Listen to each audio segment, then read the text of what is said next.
Bonsoir. Je suis ravi de vous retrouver pour une nouvelle histoire.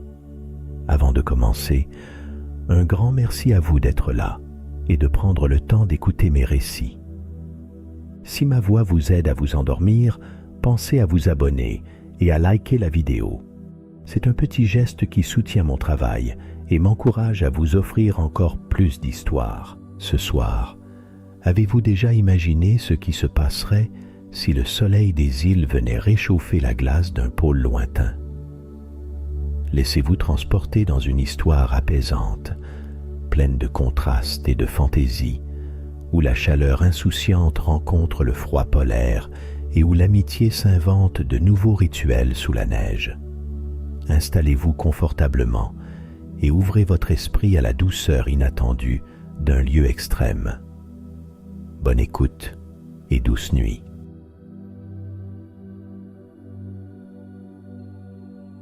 Quand il descendit de l'hélicoptère, Léo faillit glisser sur la plaque de verglas qui trônait à l'entrée du sas. Il porta sa planche de surf contre lui comme un bouclier et plissa les yeux sous la lumière pâle qui dévorait la neige alentour. Ses tongs frottaient, incongrus, contre le métal gelé, laissant des empreintes humides sur le sol. La porte s'ouvrit brusquement. Ingrid apparut, la combinaison anthracite fermée jusqu'au menton, les pommettes rouges de froid et d'agacement. Elle le détailla de haut en bas, cheveux en bataille, shorts colorés, collier de coquillages, un grand sourire lumineux fiché sur le visage. « Vous êtes Léo Maluné, notre expert solaire. » Sa voix était tranchante, malgré la cordialité feinte. Il opina, les dents blanches éclatant sous la capuche turquoise. Le seul habilité à surfer sur une tempête magnétique et accessoirement amateur de mangue givrée. Un silence glacial salua l'esquisse de blague. Ingrid s'écarta sans un mot, le laissant passer dans le couloir étroit, oasis de chaleur sèche et d'effluves de soupe aux légumes malmenés par la climatisation. Léo s'arrêta devant un panneau où des animaux polaires étaient dessinés par des mains hésitantes, des traces d'humour décalé ou de nécessité pédagogique. Il s'accroupit pour retirer de la neige coincée entre ses orteils, puis entra dans la salle de vie, tirant sa planche comme une promesse d'été oubliée. À l'intérieur, l'équipe était réunie autour de la table centrale. Pavel, le cuisinier massif, râblé, mâchouillait une cuillère, tout en surveillant d'un œil inquiet les miettes sur la nappe. Il grogna dès que Léo posa la planche contre le radiateur, en sifflotant un air chaloupé. Maya, la météorologue, s'agitait près de la fenêtre, une souris sans voix qui triturait distraitement un carnet couvert de chiffres météorologiques. Elle leva un regard incertain vers le nouveau venu. Jabari, technicien efflanqué, rafistolait un vieux poste radio. Il jetait des regards courroucés à celles et ceux qui faisaient irruption, particulièrement lorsqu'il traînait de la neige dans le salon. Léo posa ses affaires et fit une révérence simpliste. « Salutations à la tribu polaire.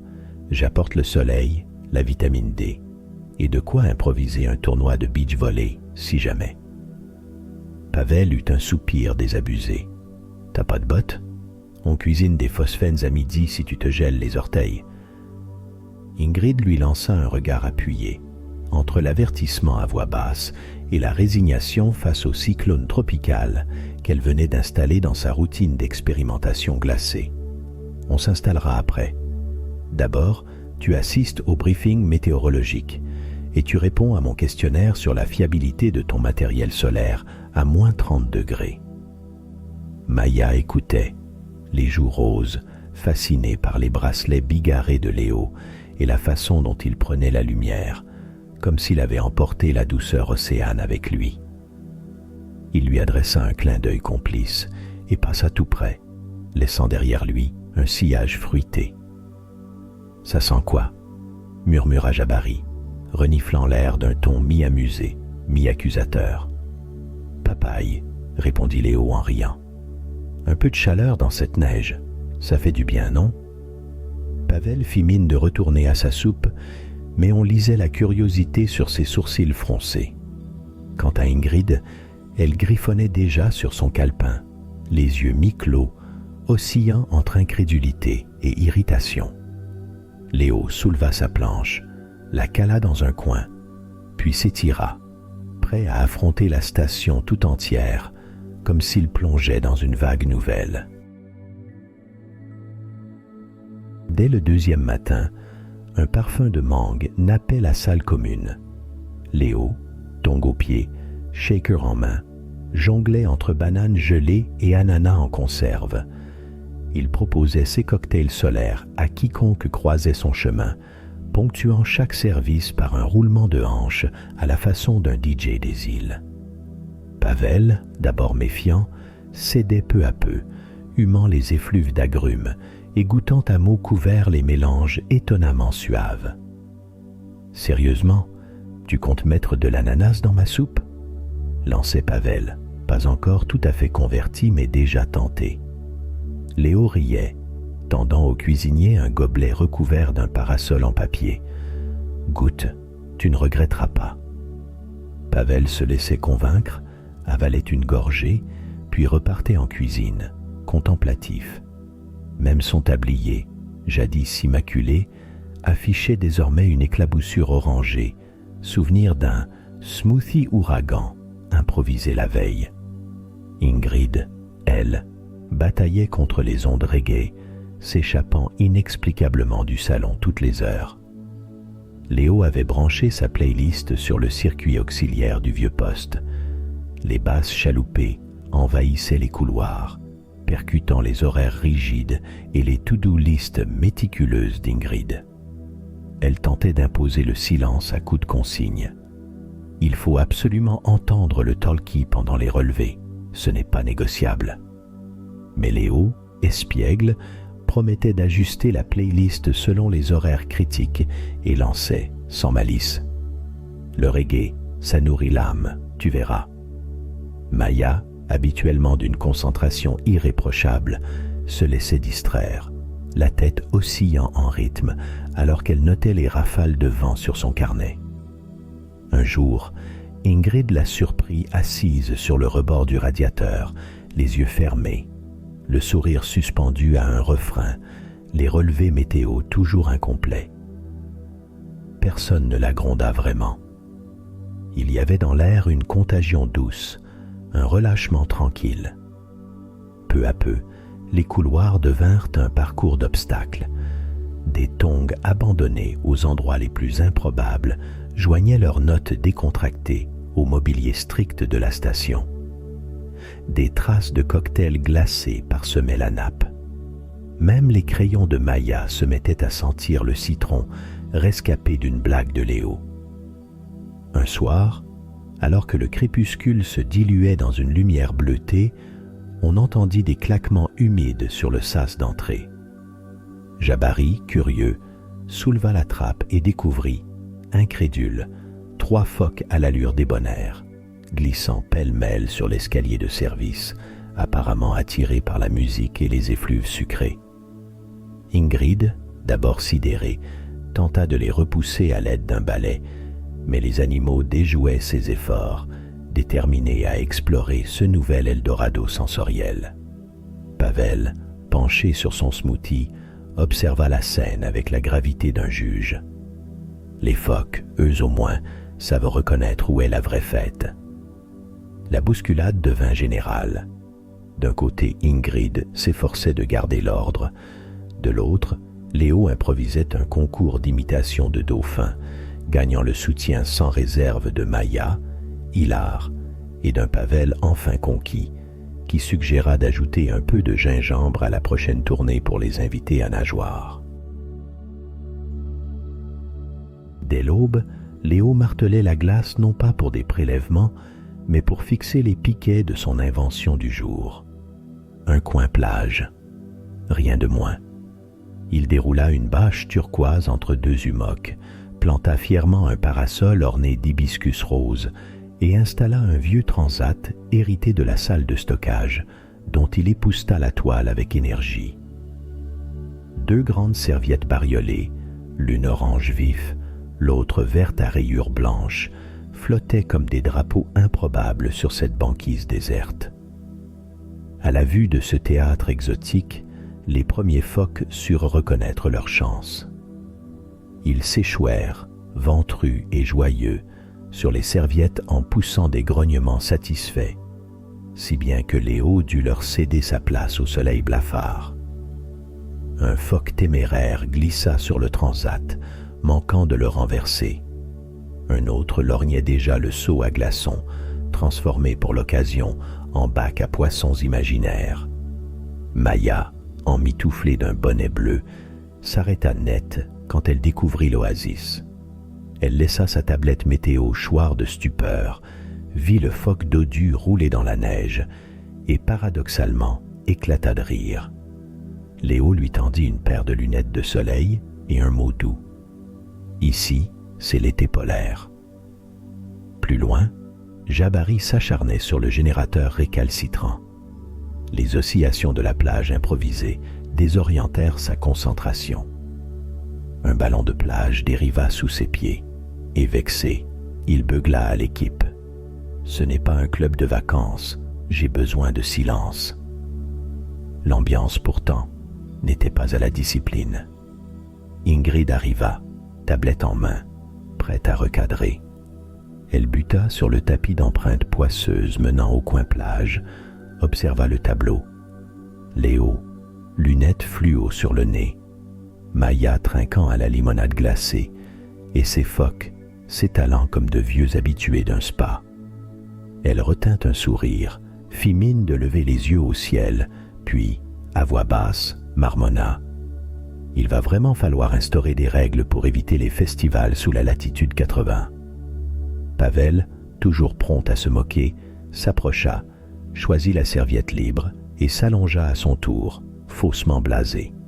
« On ne va pas passer à côté d'une colonie balnéaire gratuite, » déclara-t-il, les bras croisés derrière la tête.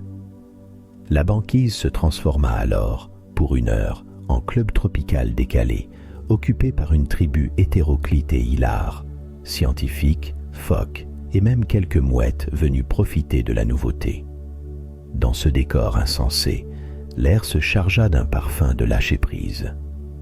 Jusqu'aux bourrasques de vent semblaient ralentir, contournant le parasol comme pour ne pas gêner la sieste. Jabari, résigné, finit par décrocher un sourire en coin en croisant Ingrid qui, sans s'en rendre compte, gardait au poignet le bracelet à fleurs qu'il jurerait n'avoir jamais vu auparavant. Au loin, un nuage rose effleurait l'horizon. On oublia un instant les mesures, les graphiques, la perfection du planning. Sous le parasol, la science attendrait bien quelques minutes encore.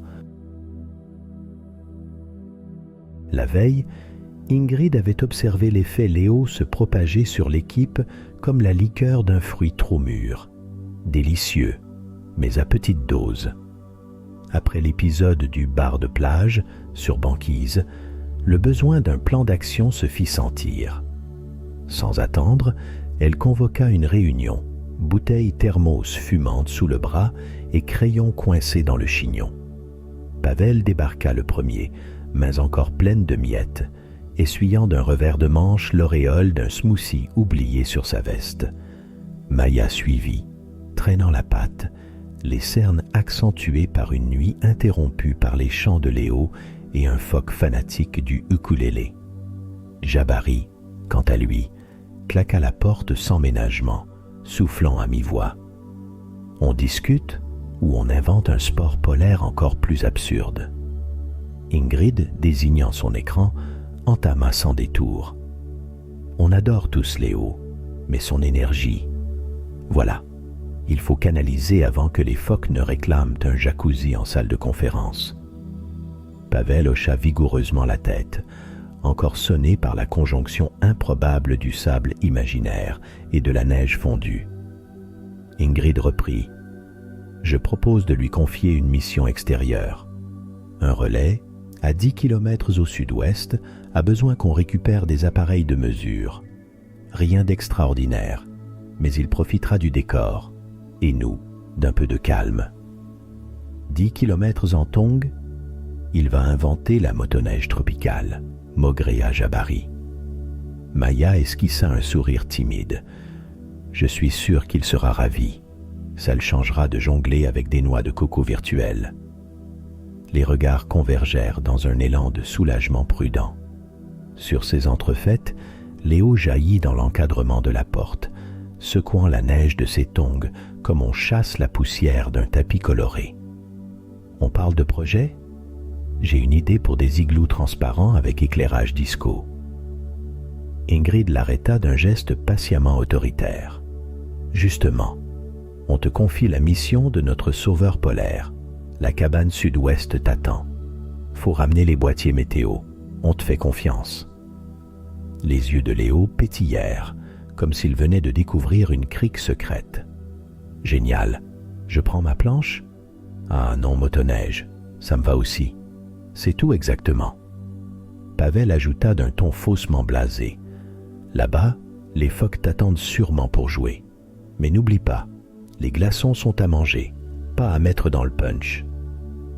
Léo bondit presque, ravi à l'idée de défricher des paysages blancs inconnus, persuadé qu'il importait son exubérance là où personne n'avait songé à danser. Maya lui confia une écharpe fluo pour repérer la motoneige au retour. Jabari glissa dans son sac une trousse de premiers secours, tout en marmonnant. On ne voudrait pas que la banquise explose sous tes pas. L'ambiance, flottant soudain entre amusement et complicité, laissa à chacun la sensation d'une respiration retrouvée. Léo promet, solennel, de rapporter non seulement les appareils, mais une histoire à raconter, et peut-être une nouvelle façon de voir le givre. Ingrid lui fournit les instructions, la carte du secteur, les codes radio. Il les emporta dans la poche intérieure de sa polaire bariolée, certain d'apporter le soleil même là où il n'était pas prévu. Tandis qu'il filait préparer son expédition, le silence retomba sur la station, chargé d'un étrange soulagement où le manque pointait déjà, discret, au détour d'un couloir. Le matin révélait un silence vibrant, seulement troublé par le craquement paresseux de la neige sous les semelles fatiguées de Léo, empilées de pulls bariolés, jaune poussin, vert lagon, carmin audacieux. Il enfilait ses tongs avec application, comme si glisser ses pieds bronzés dans ce plastique turquoise portait une signification sacrée. Il se hissa sur la motoneige, une bête vrombissante, couverte d'un léger duvet de givre, posant juste assez de confiance dans la mécanique pour sentir, à chaque touche sur l'accélérateur, une infime promesse d'aventure. Derrière lui, la station Lumène disparaissait peu à peu sous l'aquarelle laiteuse du jour polaire. Les vitres embuées ne laissaient plisser que quelques regards de l'équipe, les bras hésitants à agiter ou à refermer les stores sur ce départ inattendu. Léo abattit sa capuche sur ses oreilles, noua l'écharpe fluo à la taille, puis, d'un petit geste théâtral, fit un clin d'œil à son reflet dans la glace du phare avant. La brise fit frissonner l'étoffe, égrenant des souvenirs de cocotiers salés à chaque bouffée hivernale. Le moteur vrombit, acceptant avec désinvolture la mission improvisée. D'abord, la motoneige traçait son chemin entre deux monticules de neige où, blotti dans une posture indolente, 3 phoques l'attendaient déjà. Léo ralentit, inclina poliment la tête. Les animaux, reniflant l'air chargé de promesses de poissons et de jeux, l'accompagnèrent un instant, glissant en cercle une parade muette. Léo lança avec malice « Vous me suivez ou vous organisez une réunion syndicale ?» Leur passage souleva un nuage de cristaux. Les grains, tissés de lumière, semblaient suspendus comme les confettis d'une fête oubliée sous la banquise. La colonne de Léo, dérisoire face à l'infini nordique, traçait son histoire en sillons éphémères. Au loin, la mer, figée dans l'attente, gardait son mystère, mais la glace scintillait d'une humeur changeante, picotée d'une clarté fragile. À l'est, un filet gris assombrissait déjà l'horizon. Les premières risées bruissaient contre les coques plastifiées de la combinaison, cherchant l'interstice, s'infiltrant jusqu'aux os comme un avertissement discret. Vers le sud-ouest, la cabane, invisible encore, n'était qu'une promesse d'abri. Léo sentit poindre un mélange d'appréhension et d'excitation farouche, fixé entre ciel pâle et sol incandescent de givre. Lorsque les phoques bifurquèrent, disparaissant derrière une plaque de glace striée, Léo s'enhardit. La solitude devint plus réelle, profonde, tapissée de silence, excepté la toux du moteur. Un virage le fit surfer brièvement sur une congère plus molle. Il sortit, sans y penser, une mélodie familière, sifflée entre les dents. Les vapeurs gelées dessinèrent de petites volutes, tandis que la sensation d'être, paradoxalement, exactement à sa place, l'envahit. Bientôt, sans repère, il traversa la plaine laiteuse, chaque bosse répétant le rythme secret de l'océan qu'il portait en lui. La station n'était plus qu'une coupe translucide sur la ligne brisée de l'horizon, trop loin désormais pour héberger autre chose qu'un souvenir de lumière tamisée. Léo, agrippé à ses poignets, goûta la morsure du froid, affrontant la blancheur conquérante qui remontait de l'ouest. La tempête n'était pas encore là, mais déjà, elle composait son prélude sur la peau du ciel. La cabane surgit sans prévenir, incrustée dans la banquise comme une épave échouée qu'un verglas patient aurait digérée. Léo, galvanisé par le voyage, coupa le moteur tout en humant la morsure du vent. Il hésita avant de pousser la porte étroite, main sur la poignée gelée, le cœur tiraillé entre hâte et méfiance. Un souffle de froid dense se glissa jusque sous ses tongs, lui chatouillant les orteils d'un frisson inattendu. Dedans, l'air était figé, saturé de silence et d'une lumière laiteuse légèrement verdâtre dont il ne devinait pas la source. Léo repéra tout de suite le cocon frigorifié, sur une paillasse, pétrie dans des couches de plastique translucide, une sorte de sac isotherme géant, semblant attendre la visite d'un improbable papillon.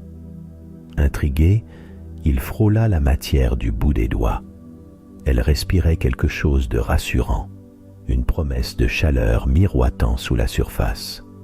La pièce principale, vaste comme deux cabines de plage accolées, lui apparut en désordre feutré. D'anciens carnets de relevés mêlés à des boîtes métalliques striées s'alignaient maladroitement.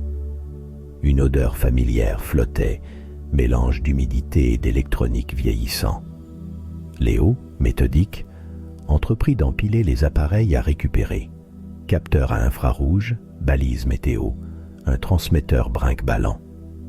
Il se surprit à parler tout haut, énumérant les objets à sa façon.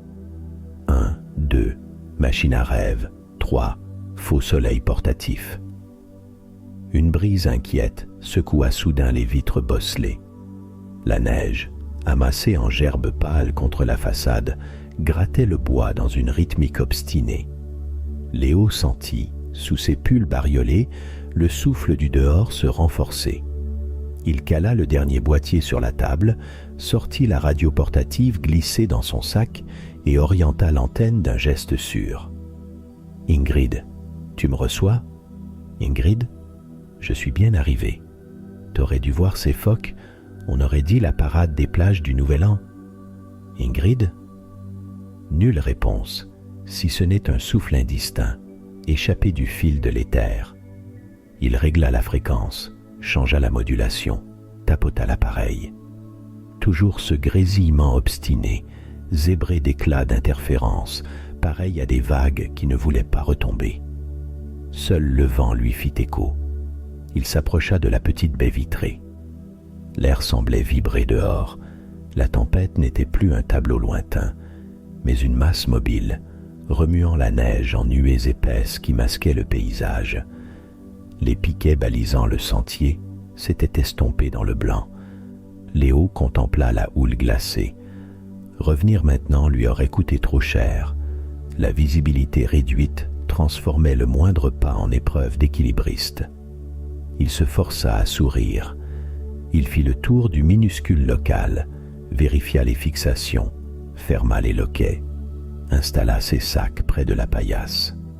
Chaque bruit, une latte qui craque, une bourrasque qui secoue la tôle, se découpait dans le silence. L'immobilité reprenait possession de la cabane, comme si son arrivée avait été un simple rêve de chaleur dans cet abri figé. Son téléphone, oublié dans la poche intérieure, ne captait rien.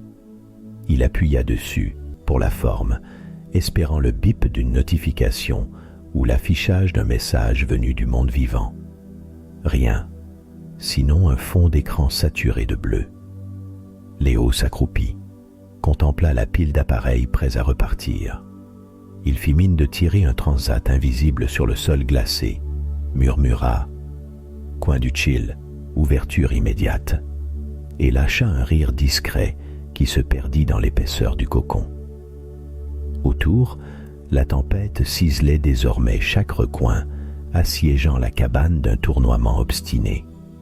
Le froid tapissait les murs de reflets gelés, sculptant le temps dans l'attente d'un signe, quelque chose à quoi s'accrocher. La nuit se déclina lentement, son silence s'épaississant comme un duvet sur la cabane. Léo fouilla dans son sac, y dénicha des câbles colorés, un harnais de portage aussi flexible qu'une liane des îles. Rapidement, entre un œil jeté à la tempête par la fenêtre, il improvisa un hamac. 2 crochets dans la charpente, 3 nœuds marins, la nacelle tint bon. Léo, satisfait, installa son duvet bariolé et s'y laissa choir prudemment.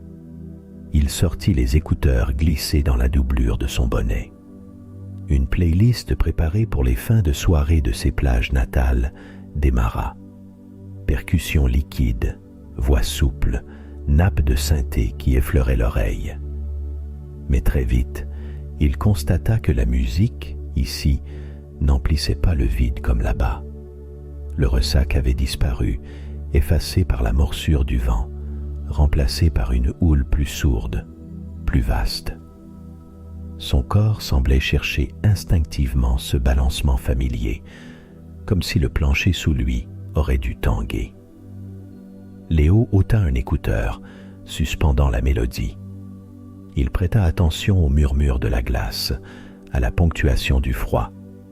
Les portes grinçaient à l'étage minéral, les murs exhalaient leurs soupirs résineux, squelettes craquant sous la charge de la nuit. Dehors, la lumière polaire perçait, mince et crue, par les interstices des rideaux. Un voile bleuté ourlait la silhouette des objets. Les ombres, tremblées sur la tôle, s'agitaient comme des spectres offrant une danse aux voyageurs. Il observa longtemps les reflets. Tantôt, ils ressemblaient aux nervures d'une feuille géante, ondulant au gré d'un vent sous-marin. Tantôt, c'étaient des animaux irréels, silhouettes de crabes, de coraux, ou peut-être simplement des rêves projetés par la fatigue.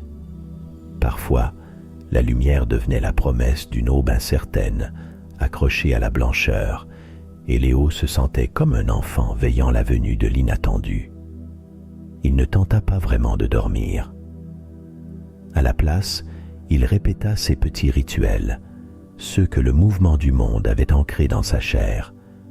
Une série de respirations lentes, la main posée sur le cœur, une pensée pour ces îles et pour le sable chaud qu'il imaginait s'insinuer entre ses orteils. Il ferma les yeux, invoquant les sons perdus, éclaboussures, éclats de rire, grondements feutrés de la mer, toutes ces résonances intimes qu'il voulait déposer comme on laisse un galet sous l'oreiller. Ensuite, il s'obligea à détailler la cabane avec curiosité, à répertorier chaque objet, chaque matière, l'odeur de fer imprégnée dans les murs, la douceur paradoxale de la vieille couverture, la morsure du plastique contre la paume. Il inventoria tout, se fit archiviste des lieux comme pour mieux s'y ancrer. Dans la pénombre blafarde, il imagina ce que les autres faisaient à la station. Peut-être Maya penchée sur ses cartes, Ingrid inquiète devant la radio. Il murmura quelques paroles de chansons pour peupler le silence. Puis, il laissa les ombres poursuivre leur ballet. La cabane semblait respirer, veillant avec lui, complice de cette longue veille. Une lueur verte vrilla le plafond, écho d'une aurore boréale en sommeil. Léo, suspendu dans son hamac, esquissa un sourire à l'adresse de la nuit et laissa sa respiration se mêler au rythme ancien de la glace. Vers le milieu de l'après-midi, alors que la tempête redoublait de vigueur et que le vent bousculait la porte de la cabane, un martèlement soudain contre la vitre fit tressaillir Léo dans son hamac improvisé. Il tendit le cou, amusé. 3 phoques s'appliquaient, museau et nageoires collés sur la fenêtre, à observer l'intérieur avec une curiosité insouciante. Leurs yeux brillaient dans la lueur laiteuse, étonnés par cet îlot de vie coloré au beau milieu du désert blanc. Léo sauta du hamac, enfila la grosse couverture multicolore qu'il traînait partout, vestige de soirée sur la plage, puis s'accroupit près de la vitre. D'un geste théâtral, il leva un gobelet improvisé, rempli d'un mélange d'eau et de quelques gouttes de jus tropical prélevées dans son kit de survie.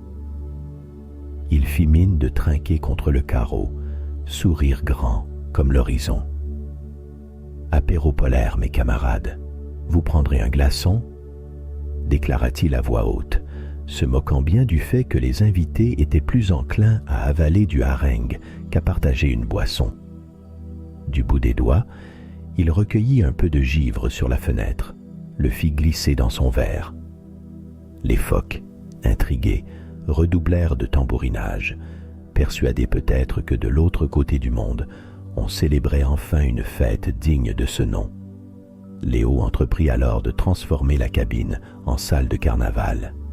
Il déboutonna sa chemise bariolée, l'agita comme un drapeau, puis composa des guirlandes hâtives en découpant de vieilles serviettes.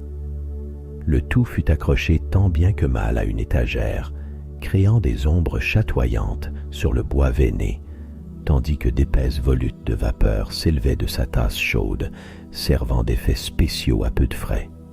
Soudain, saisissant son vieil ukulélé aplati par le froid, il se hasarda à en tirer quelques accords. Les notes provenaient hésitantes, mais chaque son semblait attendrir l'attention des phoques. Léo improvisa une chanson burlesque dans un sabir mêlant créole, anglais cassé et morsure de rire. Mais valeureux convives, la mer du Sud s'invite sur la banquise ce soir. On va danser, oui, même si personne ne voit nos jambes sous la glace. Les invités applaudirent à leur manière, choc sourd sur la vitre et glissades enthousiastes. Lui, balançant sa couverture sur ses épaules comme une cape de roi, versa des morceaux de glace derrière la fenêtre, rendant à chaque phoque son trophée pendant qu'il s'inventait le goût de la mangue et du rhum. Le vent hurlait toujours, mais la pièce vibrait d'une chaleur étrange, comme si l'imagination propageait ses rayons d'une lampe à rêve. Leurs ombres se reflétaient, dansaient sur les rideaux. Léo demanda à voix basse « Alors, qui veut une partie de dominos ?» alignant quelques cailloux plats sur la table. Les phoques suivaient son manège, bousculant la vitre d'un air rieur. Léo respira longuement, laissant la féerie farfelue de la fête contenir la morsure du dehors. Le carnaval imaginaire, rythmé par les hennissements du blizzard et la rumeur des amis à Fanon, défiait la solitude plus sûrement que n'importe quel feu de cheminée insulaire. Les glaçons fondirent lentement, comme la distance irréductible séparant, le temps d'un soir, le surfeur et la mer. Au lever du jour, Un calme inattendu enveloppe la petite cabane. Un silence neuf, presque liquide, s'étale sur la banquise, comme si la tempête avait poli l'air. Les murs cessent de vibrer. La neige ne fouette plus les vitres. Léo, encore engourdi du fond de son nid de couverture, réalise d'abord l'anomalie du calme. Son oreille s'habitue à l'absence du vacarme habituel, jusqu'à deviner les craquements ténus de la glace, très loin, comme les battements d'un cœur sous la surface. Il s'extrait doucement de son hamac, ajustant le drapeau de la veille, raidi par l'humidité nocturne. Les guirlandes improvisées ont glissé au sol, mais les traces de la veille flottent toujours dans l'air. Une chaleur surnaturelle, invisible, soutient la pièce. Léo s'approche de la fenêtre. Dehors, les 3 phoques ont disparu, ne laissant dans la poudreuse que des empreintes arrondies, prolongées vers le rivage gelé. Traces d'une visite improbable que la prochaine bourrasque effacera. Il tire la porte, sans l'appel du silence. Sa respiration s'évapore en volutes calmes, formant de petites constellations. Un pas, puis 2, pour évaluer la docilité retrouvée du vent. Sur le seuil, Léo s'arrête. Le froid, bien sûr, mais aussi la netteté de l'instant. Plus rien ne presse ni ne cogne, plus aucune urgence ne le guette. La lumière, toute neuve, reflète sur la banquise 1000 arcs-en-ciel discrets. Il s'assied, dos contre la cabane, main autour du mug encore tiède. La morsure du froid ne le fait plus frissonner tout à fait pareil. Quelque chose s'est clarifié à l'intérieur. Il contemple le désert blanc sans l'envie de le remplir à tout prix de musique ou de rire. Le silence est, pour la première fois, accueillant. Son cœur bat lentement, dans le confort du peu. La présence éteinte des phoques, la douceur étrange de la solitude, le souvenir du carnaval polaire. Ici, maintenant, rien ne manque. Il voit sur la glace, bien au loin, de timides scintillements, promesses de lumière, messages que le pôle réserve à ceux qui restent assez longtemps pour les voir. Ses pensées se déposent avec la neige, sans précipitation. Le chaos du monde semble dérisoire, englouti sous le vaste manteau du givre. Soudain, la radio jaillit d'un claquement sec. Après 2 craquements, la voix d'Ingrid s'échappe, aiguë d'inquiétude, presque étouffée par la distance. « Léo, ici base l'humaine. Tu me reçois? Réponds, s'il te plaît. On est tous là, on attend un signe. » Il attend une seconde, caresse la coque grise du poste, puis appuie sur le bouton d'émission, le sourire dans la voix. « Je vous reçois, Ingrid. Tout est calme par ici. Je crois même que je vais mieux qu'avant. » La voix se module en confidence, plus douce que jamais. La tempête est partie. Quelques invités m'ont tenu compagnie, mais ils sont repartis. Vous pouvez vous rassurer. Je vous raconterai. Un long souffle passe sur les ondes. Ingrid revient, soulagée. On a eu peur de te perdre, Léo. Il répond d'un éclat de rire contenu. Rassure-toi, j'ai survécu, et je rentre avec un peu plus de paix que je n'en avais au départ. Léo, le souffle régulier, s'accorde une dernière minute assis sur le seuil de la cabane, tandis que la radio grésille toujours faiblement. Il n'y a plus d'urgence à retrouver la base, seulement une sensation de lenteur nouvelle, une détente plus vaste, profonde comme la neige immobile. Le soleil bas frôle l'horizon, teintant la glace d'or pâle. Les traces des phoques, dessinées sur la poudre fine, lui rappellent que même sur cette étendue inhospitalière, des complicités peuvent naître, inattendues. Il porte ses doigts à ses lèvres, improvise un salut muet vers le ciel. Peut-être qu'il salue la tempête, la cabane, ou simplement le silence enfin accepté. Quand il se lève, la banquise ne lui paraît plus si hostile. Elle est désormais tissée de souvenirs, habité de douceur cachée derrière la rudesse. Il range sa tasse, replie le hamac coloré, caresse du regard le fatras joyeux laissé par son passage. La motoneige ronronne un instant plus tard.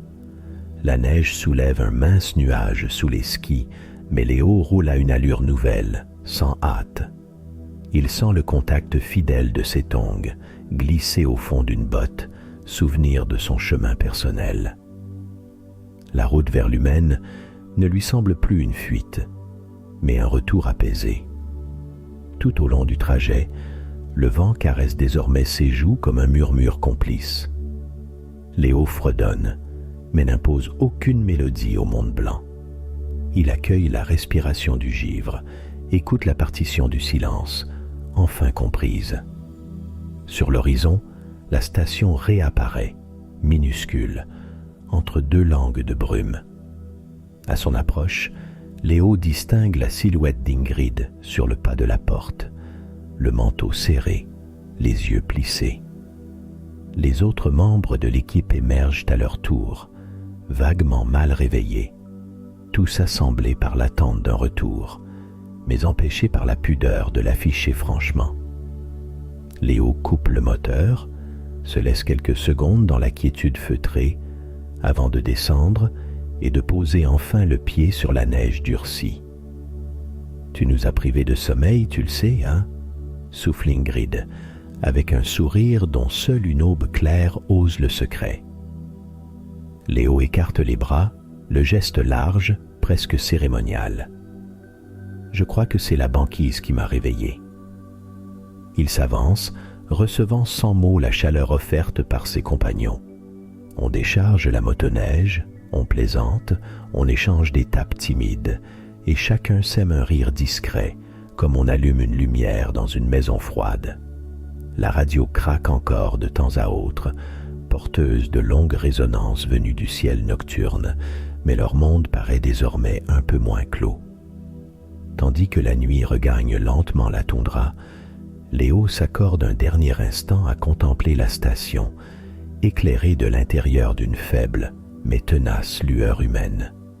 Peut-être que demain, il proposera de fabriquer des lampions colorés à suspendre dans le réfectoire ou d'organiser un bal silencieux à la lumière polaire. Pourtant, en cet instant précis, il ne sent plus le besoin de changer le monde, sinon d'en habiter chaque battement. Parce qu'au fin fond du souffle givré, il aura suffi d'un silence offert, d'une poignée de traces sur la neige et de ce sentiment, désormais inaltérable, d'avoir trouvé sa juste place. Et la douceur du silence, enfin apprivoisée, réchauffa la nuit jusqu'au matin. J'espère que cette histoire vous a plu. Si c'est le cas, n'hésitez pas à vous abonner et à liker la vidéo. Sur ces mots, je vous souhaite une bonne nuit et de merveilleux songes.